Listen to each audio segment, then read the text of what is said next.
young ones that are coming up, if you want to live a long time, hang around old people. But I can't find any, hang around older people, but I can't find any older people.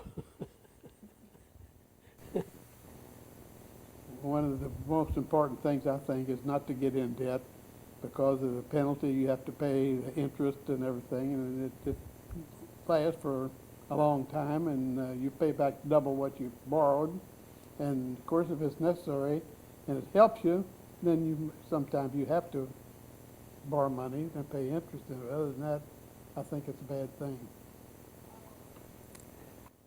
For the new generation, I would say to always look forward, to work hard, to have a saving program going because things are getting tougher all the time, to be truthful and friendly and godly and neighborly, all those good things, and happiness will come your way if you follow those rules.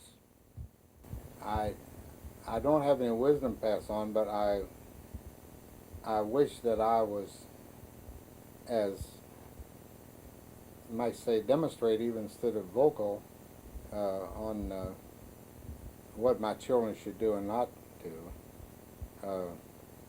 My dad would roar, but my mother was always quiet, and she never tried to get us to do anything. She tried to set an example. And today, I just hate to see some children that are abused. It's wrong, but there are some children that's talked to too much.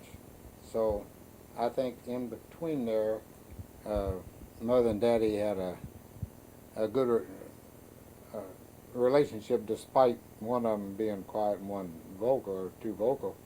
But I think they could get the message over a whole lot easier than what they're doing for the children today. As to words of wisdom, that's very, very difficult because most people have to live their life and find out the things that were wise and the things that were unwise. I would say the easiest thing is to be honest yourself and to admire that honesty in others and to live honestly. One of the other things is my mother was a worrier.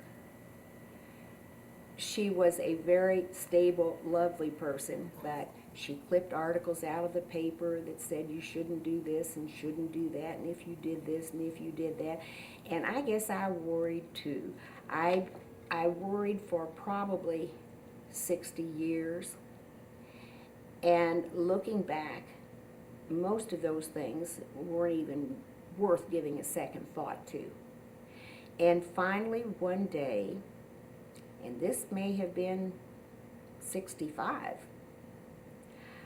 I said, there are things that you can't do anything about them, and worrying doesn't help.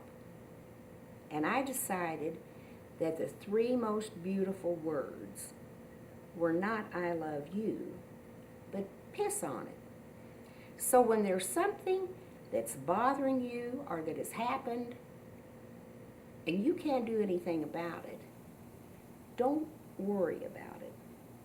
I had a tenant that rented from me who was having very big difficulties at her place of work, and she was in therapy.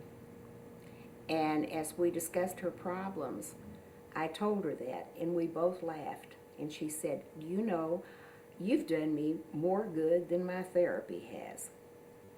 And her problem all went back to worry. In the 60s or the 70s, or wherever it is, we had the slogan, don't worry, be happy. Or is it, be happy, don't worry?